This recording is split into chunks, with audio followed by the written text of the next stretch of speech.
Vénus était très probablement couverte d'océans d'une profondeur de 10 à 300 mètres. De plus, une certaine quantité d'eau était prisonnière du sol de la planète.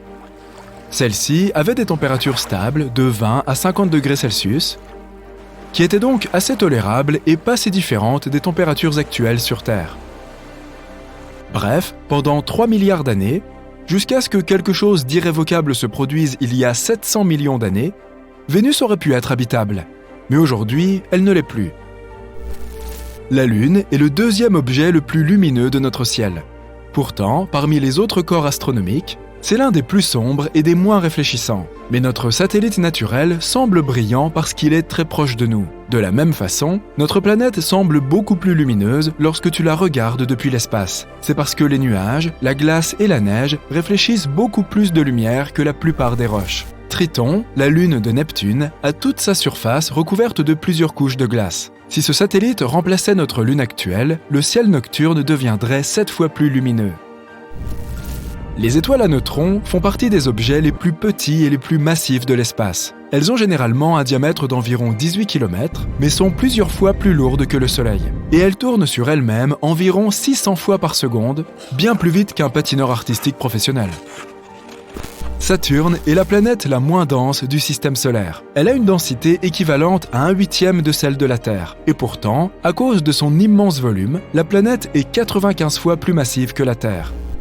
Le phénomène lunaire transitoire est l'une des choses les plus énigmatiques qui se produisent sur la Lune. Il s'agit d'un changement éphémère de lumière, de couleur ou autre à la surface du satellite. Le plus souvent, il s'agit de flashs lumineux aléatoires. Les astronomes observent ce phénomène depuis les années 1950. Ils ont remarqué que les flashs se produisaient de façon imprévisible. Parfois, ils peuvent se produire plusieurs fois par semaine. Ensuite, ils disparaissent pendant plusieurs mois. Certains d'entre eux ne durent pas plus de quelques minutes, mais certains ont duré plusieurs heures. En 1969, un jour avant qu'Apollo 11 ne se pose sur la Lune, l'un des membres de la mission a remarqué qu'une partie de la surface lunaire était plus éclairée que le paysage environnant. On aurait dit que cette zone avait une sorte de fluorescence.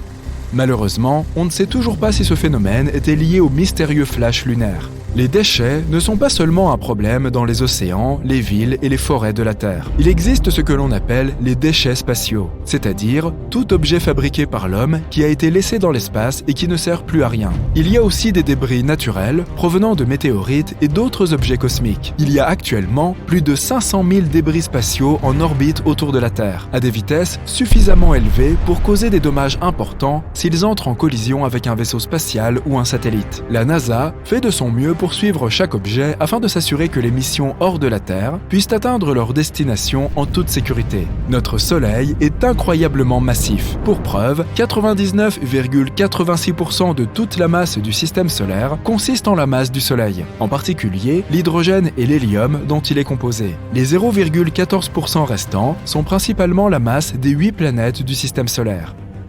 L'atmosphère du Soleil est plus chaude que sa surface. La température de la surface atteint 5500 degrés Celsius, mais la haute atmosphère atteint des millions de degrés. Si l'on pouvait creuser un tunnel directement au centre de la planète et ressortir par le côté opposé, et que tu étais assez aventureux pour sauter dedans, il te faudrait 42 minutes pour le traverser. Tu accélérerais au fur et à mesure de ta chute pour atteindre la vitesse maximale au moment où tu atteindrais le noyau de la Terre. Après la moitié du trajet, tu tomberais ensuite vers le haut, de plus en plus lentement. Au moment où tu atteindrais la surface opposée, ta vitesse serait de nouveau à zéro. À moins que tu ne parviennes à t'extraire du trou, tu recommencerais immédiatement à tomber, pour redescendre ou remonter vers l'autre côté de la planète. Ce voyage durerait une éternité, et ce, à cause des effets bizarres de la gravité.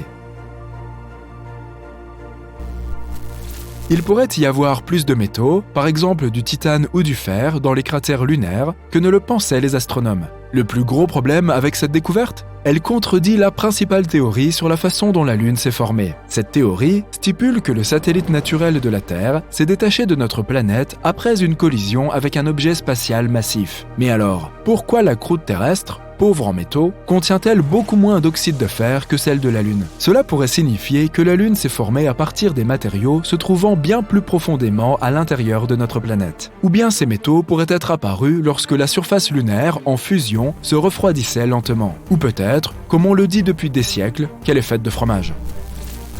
La Terre pourrait avoir été violette avant de devenir bleue et verte. Un scientifique a une théorie selon laquelle une substance existait dans les anciens microbes avant que la chlorophylle, cette chose qui rend les plantes vertes, n'évolue sur Terre. Cette substance reflétait la lumière du soleil en rouge et en mauve, couleurs qui se combinaient pour donner du violet. Si c'est vrai, la jeune Terre a peut-être regorgé d'étranges plantes de couleur violette avant que toutes ces choses vertes n'apparaissent. La plus haute montagne du système solaire est Olympus Mons sur Mars. Elle est 3 fois plus haute que le mont Everest, le plus haut sommet de la Terre par rapport au niveau de la mer. Si tu te tenais au sommet d'Olympus Mons, tu ne comprendrais pas que tu te trouves sur une montagne. Ces pentes seraient cachées par la courbure de la planète. Les astronomes ont trouvé un énorme réservoir d'eau dans l'espace, le plus grand jamais détecté. Dommage que ce soit aussi le plus éloigné. Il est situé à 12 milliards d'années-lumière de nous. Ce nuage de vapeur d'eau contient 140 000 milliards de fois plus d'eau que tous les océans de la Terre réunis. Vénus tourne à son propre rythme, sans se presser. Une rotation complète prend 243 jours terrestres. Et il faut à la planète un peu moins de 225 jours terrestres pour faire le tour complet du Soleil. Cela signifie qu'un jour sur Vénus est plus long qu'une année. Il y a très peu d'activité sismique à l'intérieur de la Lune. Pourtant, des mini-séismes lunaires, causés par la force gravitationnelle de notre planète, se produisent parfois à plusieurs kilomètres sous la surface. Ensuite, de minuscules fissures et fractures apparaissent à la surface du satellite et des gaz s'en échappent. Mars est la dernière des 4 planètes intérieures, que l'on appelle aussi telluriques car elles sont composées de roches et de métaux.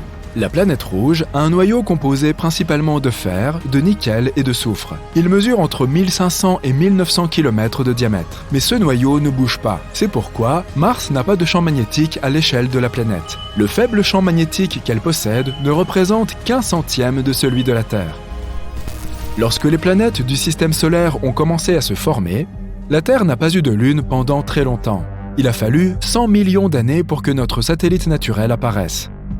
Il existe plusieurs théories sur la façon dont la Lune est apparue, mais celle qui prévaut est la théorie de la fission. Elle affirme que la Lune s'est formée lorsqu'un objet est entré en collision avec la Terre, envoyant des particules dans tous les sens. La gravité a rassemblé les particules et la Lune a été créée. Elle a fini par se poser sur le plan de l'écliptique de la Terre, qui est la trajectoire actuelle de la Lune. Le plus grand être vivant sur Terre s'avère être un champignon dans l'Oregon.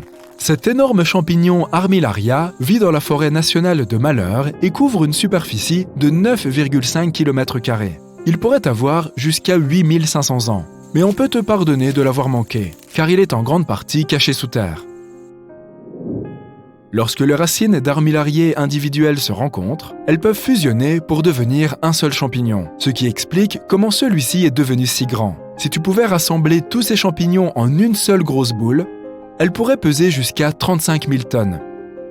C'est à peu près aussi lourd que 200 baleines grises. Le plus grand astéroïde du système solaire s'appelle Vesta, et il est si gros qu'on le qualifie parfois de planète naine. Un voyage vers la 2e étoile la plus proche de nous, après le Soleil, te prendrait 5 millions d'années en avion de ligne. C'est ce qu'on appelle un vol ultra long courrier. L'espace n'est pas censé être noir. Il y a des étoiles partout. Ne devraient-elles pas éclairer tout ce qui se trouve autour ? En réalité, on ne voit pas d'étoiles partout, car certaines d'entre elles n'existent pas depuis assez longtemps pour que leur lumière atteigne la Terre. Une journée sur Uranus dure 17 heures, 14 minutes et 24 secondes. Mais la planète a une inclinaison d'environ 98 degrés. Et cela fait qu'une saison sur la géante gazeuse dure 21 années terrestres. Certains scientifiques pensent que notre planète possédait autrefois un satellite supplémentaire. D'après leurs recherches, un corps céleste plus petit, d'environ 1100 km de large, tournait autour de la Terre comme une deuxième lune. Il s'est très probablement écrasé sur notre satellite principal par la suite. Une telle collision pourrait expliquer pourquoi les deux faces de la Lune ont l'air si différentes l'une de l'autre, l'une étant fortement cratérisée et rugueuse.